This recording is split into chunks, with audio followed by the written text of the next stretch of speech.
चंदनवन के जंगल में टूनी चिड़िया अपने बेटे माधव कौवे और अपनी बहू टुनटुनी के साथ रहती थी। टूनी चिड़िया स्कूल में प्रिंसिपल थी। इस स्कूल के बच्चे टूनी चिड़िया को बहुत पसंद करते थे और टूनी चिड़िया भी बच्चों को बहुत प्यार करती थी। विद्यालय बहुत पुराना था और कई जगह से टूट चुका था। ऐसे में बारिश भी शुरू हो जाती है। क्या करूं, कुछ समझ में नहीं आ रहा है। डीएम सर के ऑफिस में भी कई बार अजित रह चुकी हूं, पर सुनवाई कुछ होती ही नहीं है।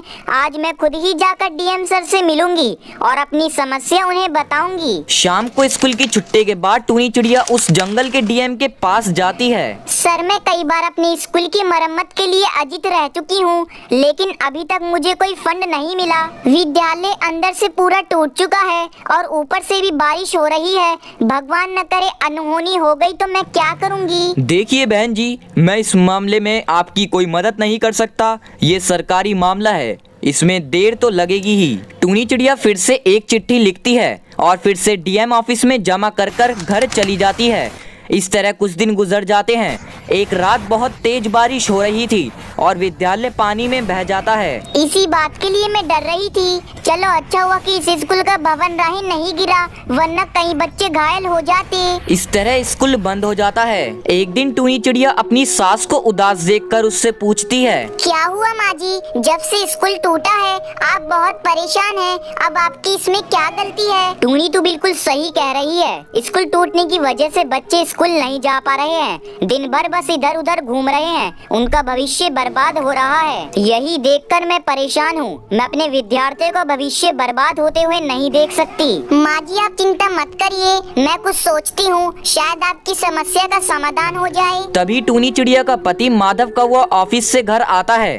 टुनटुनी चिड़िया उसे पीने के लिए चाय देती है। आपको पता है माँ जी आजकल कितना परेशान है। क्या हुआ माँ को? माधव कौवा अपनी माँ के पास जाता है।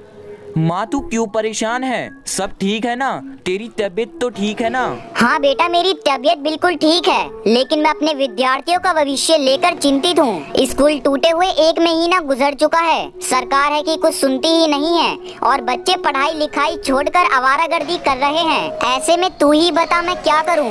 मैं कहती हूँ कि आपका तो ट्रांसपोर्ट का बिजनेस है, आपके पास तो कई सारे ट्रक हैं। क्यों ना हम ट्रक को ही स्कूल का रूप दे दें। जब तक कि स्कूल भवन नहीं बन जाता, जब तक माँ जी ट्रक में ही बच्चों को स्कूल पढ़ाएंगी। माधव कौवे को टुनटुनी का ये आइडिया बहुत पसंद आता है। अगले दिन टुनटुनी का स्कूल जंगलों के बीचों बीच खड़ा हुआ था। अपने स्कूल ट्रक को देखकर टूनी चिड़िया बहुत खुश होती है। वह बच्चों के घर जाती है। रानू तोती, स्कूल टूटने की वजह से बच्चों की पढ़ाई बीच में ही रुक गई थी, इसलिए मैंने एक ट्रक स्कूल बनाया है। तुम लोग कल से ही अपने बच्चों को ट्रक स्कूल में भेज देना। ये तो बहुत अच्छी बात है मैडम जी। बच्चों की पढ़ाई बीच में ही खराब हो रही थी, बस दिन भर खेल रहे थे। और मैडम जी मैं ये पूछ रही थी कि ट्रक स्कूल में कोई फीस तो नहीं देनी पड़ेगी। नहीं, आप लोगों को एक पैसा नहीं देना होगा, पढ़ाई बच्चों की फ्री में होगी। अगले दिन से जंगल के बच्चे स्कूल ट्रक में पढ़ने के लिए आते हैं। चलो बच्चों, तुम अपनी अपनी सीट पर बैठ जाओ और अपनी अपनी कॉपियाँ निकालो। टूनी चिड़िया खुशी खुशी अपने ट्रक स्कूल में बच्चों को पढ़ाने लगती है।